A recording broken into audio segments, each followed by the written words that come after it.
The fear of peace. Why calm feels unsafe when you grew up in chaos. When peace feels like a threat.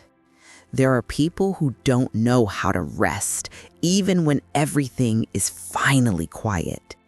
Their hearts beat faster in silence. Their skin itches with invisible alarms. When calm arrives, it doesn't feel like relief. It feels like danger wearing a disguise. Because for those who grew up in chaos, peace was never peace. It was the pause before the next storm. So they learned to survive not in safety, but in the tension between explosions. When the house was silent, it meant someone was angry but not speaking. When no one yelled, it meant they were planning something worse. Your nervous system became a radar tuned to threat, always scanning tone, footsteps, and the rhythm of breathing. So as an adult, your body doesn't trust stillness. It equates calm with danger. You feel uneasy, not because something's wrong, but because nothing is. You might lie in bed at night and feel your chest tighten for no reason. You might start an argument when things finally seem good, just to feel something familiar again. It's not sabotage, it's recognition. Your body is simply trying to return to what it knows: movement, tension, alertness. Because peace is foreign, and what's foreign feels unsafe. Children of chaos don't crave calm. They crave predictability, even if it's painful. They'd rather face the storm they understand than the quiet they don't. So when someone loves them gently, they pull away. When life gives them space, they fill it with noise. When peace knocks, they double lock the door. This is not madness. It's adaptation. Your brain did what it had to do to keep you safe in a world that wasn't. It's just that now peace is no longer the enemy, but your body hasn't gotten the message yet. And until it does, every calm day feels like holding your breath. You can change your clothes, your job, your country, but your nervous system comes with you. It's the suitcase you never unpacked, carrying the sounds, smells, and rhythms of your old world. If you grew up with shouting, unpredictability, or emotional volatility, your body learned to equate arousal with aliveness. Quiet makes you feel empty. Stillness makes you feel like you're disappearing. That's why peace can trigger panic. Your heart races, your thoughts spiral, and suddenly you're searching for the next fire to put out. You might even unconsciously create small crises, arguments, deadlines, overthinking every text, every silence. You mistake calm for boredom when it's really the absence of threat. And that absence, to you, feels almost unbearable. To heal this, you don't need to seek peace. You need to teach your body that peace is safe, that stillness isn't the enemy, that the quiet doesn't mean danger is coming. It means danger is gone. And that truth, repeated slowly and gently, is how chaos finally loses its home inside you. Chaos gives you a kind of high that peace never could. Not joy, but adrenaline disguised as love, urgency disguised as meaning. You mistake the pounding in your chest for connection, the tension for truth. You say you want calm, but when someone offers it, your body feels restless, unanchored, unseen. Because love that doesn't hurt feels unreal. Emotional intensity becomes the drug you crave, not because it feels good, but because it feels familiar. You chase people who confuse you, challenge you, make you anxious, because that's what love once felt like. You replay the old pattern, anxiety first, relief later. Your brain equates emotional roller coasters with attachment. The higher the conflict, the deeper you think the love must be. So when peace arrives, it doesn't release you, it withdraws you. You feel bored, cold, detached, maybe even suspicious. You might start arguments just to feel alive again. You might push good people away because they make you feel safe, and safety to your nervous system reads as danger. That's not self-sabotage. That's your trauma missing its rhythm. The hardest part of healing is learning to recognize peace as excitement in slow motion. It's learning that butterflies aren't love. They're warning signs. It's learning that stability isn't dull, it's unfamiliar. Your nervous system isn't broken, it's simply calibrated to chaos. You just have to tune it back towards serenity, one breath, one day at a time. And here's the paradox. The more you allow stillness, the more alive you become. Peace isn't the absence of emotion, it's the space where emotion can finally land. It's not numbness, it's nervous system freedom. The real thrill is learning that calm doesn't kill your spirit, it introduces you to it. And for the first time, you start to feel what safety actually sounds like. No one warned you that healing can feel like isolation. After years of chaos, peace doesn't just feel unfamiliar, it feels lonely. The noise once kept you company. It gave your mind something to wrestle with. Now that it's gone, you can finally hear yourself. And at first, you don't like what you hear, because silence exposes everything chaos once drowned out. You realize how much of your life was built on reaction. Every decision came from fear, defense, or obligation. Now that you're safe, there's no one to protect, no fire to put out, no storm to prepare for. And that emptiness is terrifying because it forces you to meet the parts of yourself you've ignored. You start to see that peace doesn't fix you, it introduces you to the real work. Safety feels lonely because your nervous system was trained to equate busyness with belonging. You connected with others through shared pain, crisis, and survival. Now that you're out of the storm, you can't relate the same way anymore. The people who once needed your help may drift away. And suddenly, healing feels like losing everyone you saved. That's the paradox. The safer you become, the fewer people understand you.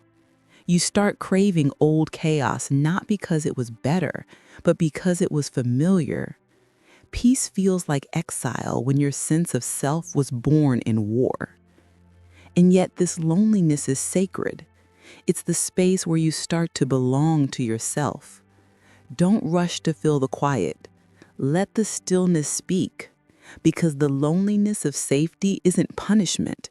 It's the sound of your nervous system finally exhaling. You're not alone. You're just hearing your own presence for the first time. And that's not emptiness. That's freedom whispering your name. Even after healing, the battle never fully disappears. It just changes shape.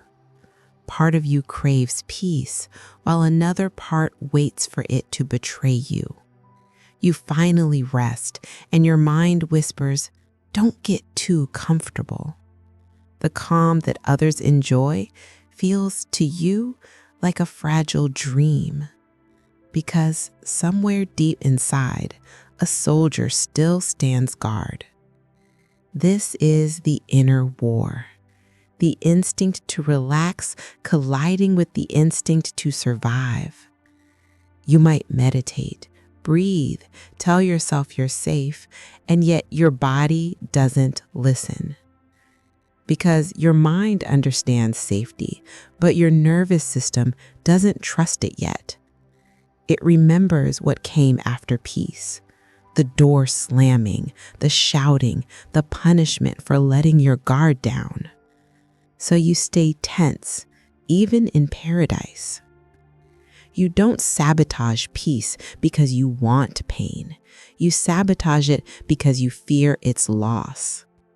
If you ruin it first, at least it was your choice. That's how trauma disguises control as protection. You become both prisoner and guard, afraid of chaos, but terrified of calm. Your body keeps scanning for danger long after the danger is gone. But every war has an end, and this one ends not by fighting, but by listening. Every time you feel fear in calm moments, remind yourself, this is not the past. I am not there anymore. You can't force your body to trust peace. You can only show it gently and consistently. You don't need to destroy the war. You just need to stop joining it. Eventually, peace stops being a stranger. The alarms grow quieter.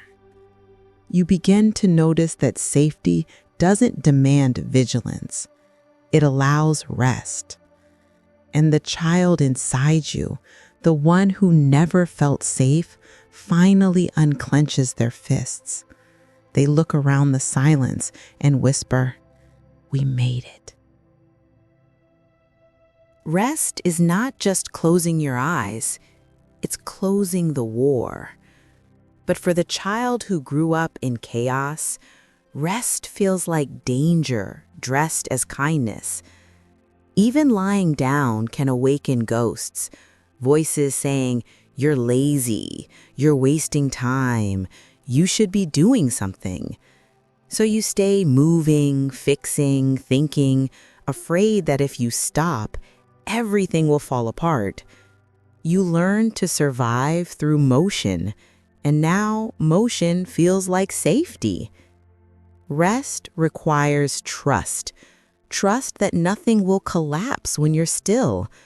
But your body remembers the nights when silence was broken by shouting. It remembers doors slamming, footsteps rushing, and you pretending to sleep so no one would notice your fear. So even decades later, your muscles brace when things are calm.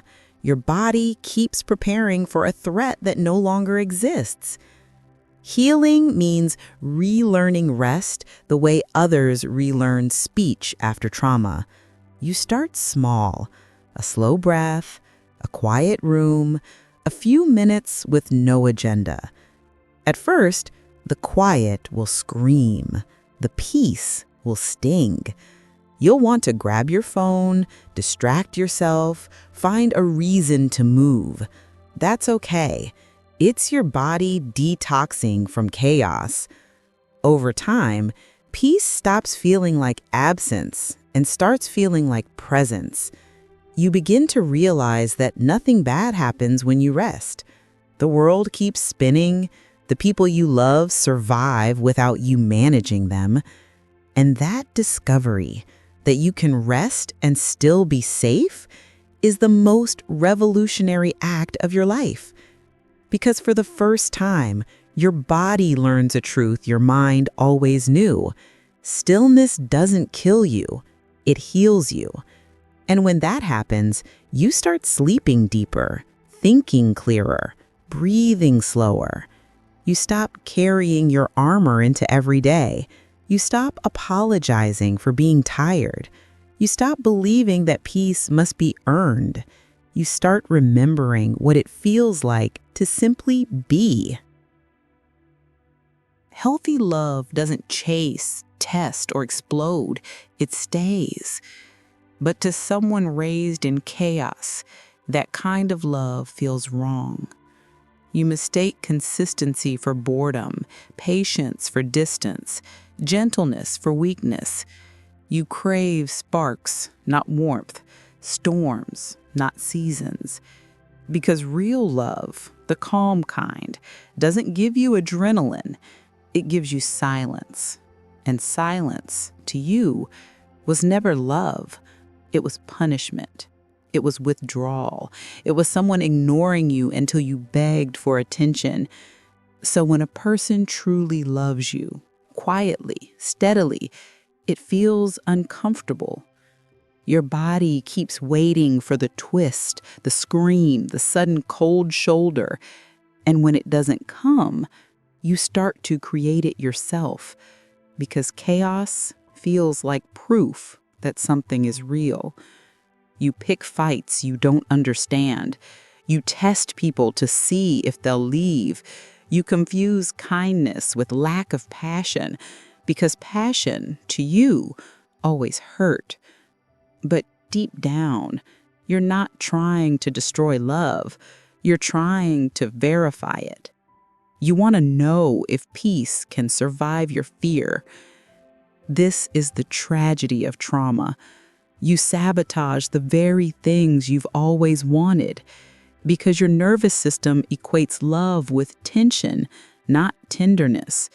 It takes time to teach your body that affection doesn't have to hurt to be real. It takes patience to stay in relationships that don't demand your suffering to prove their depth.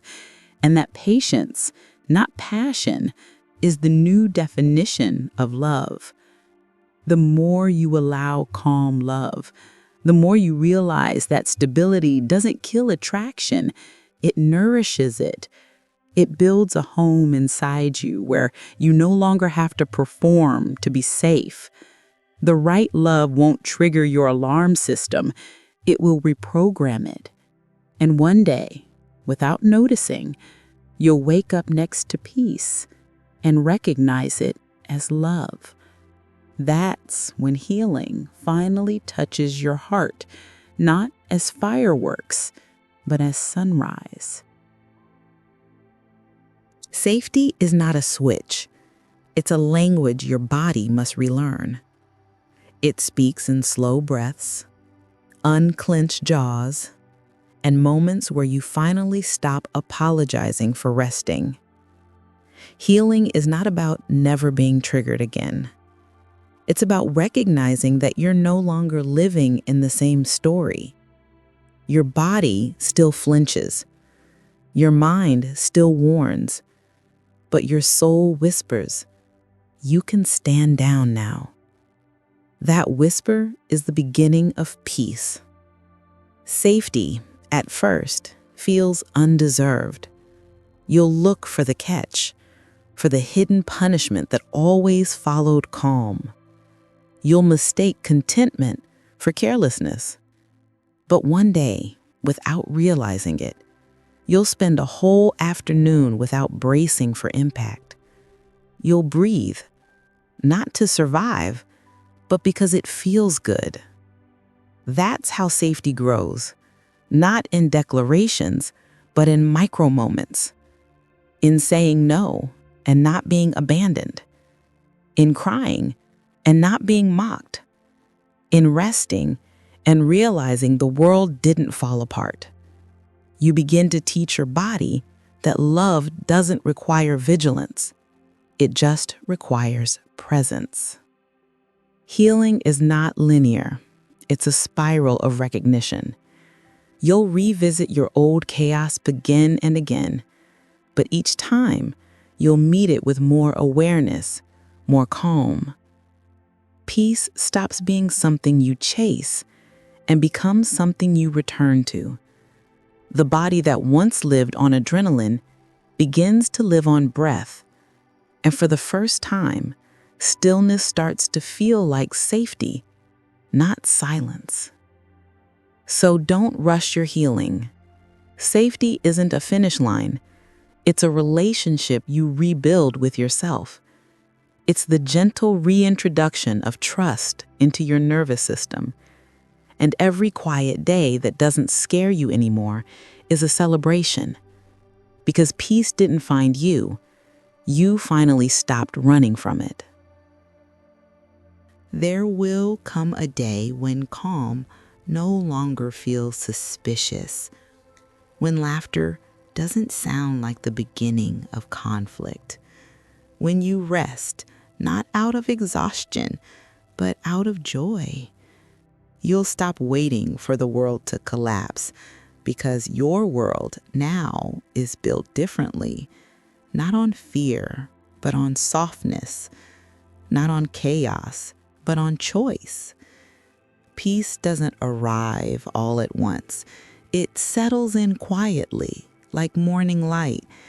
It fills the corners of your life that once held shadows. It replaces urgency with patience, survival with presence. And one day, you'll realize something extraordinary. The calm that used to scare you has become your new heartbeat. You'll still remember the chaos. You'll still feel echoes of the old alarms, but they won't own you anymore. You'll walk through silence and hear music in it. You'll find beauty in stillness and recognize that this peace isn't fragile. It's earned. Because peace isn't something you stumble upon, it's something you practice. Every time you breathe through discomfort, every time you stay when you want to run, every time you forgive the old version of yourself that didn't know how to rest. That's not weakness, that's power reclaimed. And now, as you sit in your own stillness, ask yourself, when was the last time peace knocked on your door and you actually let it in? Share your truth below, not the polished one, but the real one. Maybe your story will remind someone else that calm isn't the absence of strength. It's what strength finally feels like when it stops fighting. When chaos is all you've ever known, it stops feeling like a condition. It becomes your character. You stop saying like childhood was unstable and start saying, I'm just like this. You confuse vigilance with strength, exhaustion with purpose, and emotional survival with maturity. You learn to take pride in being the one who can handle anything. And in that pride hides a wound, the belief that peace is for people who didn't have to earn their right to breathe. The world rewards your hyper-independence. You're the reliable one, the calm in every crisis, the one people lean on when they fall apart. They call you strong, wise, grounded, and maybe you are. But inside, your muscles never stop clenching. You live in a quiet war no one sees, where rest feels like surrender and self-care feels like weakness. You start confusing tension with purpose. If things are too calm, you feel like you're not doing enough. If people aren't upset, you fear you've lost control. The chaos that once hurt you now feels like home, because it's where your sense of worth was born. You don't just remember the noise, you need it to know who you are. That's why peace feels like death to the child of chaos. It threatens to erase the only version of you that ever received attention. In silence, no one claps for your composure or calls you wise beyond your years. There's nothing to fix, nothing to save, no crisis to prove your worth in. So your identity, the one built on surviving storms, begins to crumble in the sun. Healing, then, is not just about calming your mind. It's about grieving the person you had to become to survive. The rescuer, the listener, the strong one. It's about whispering to that version of you, "Thank you for getting me here."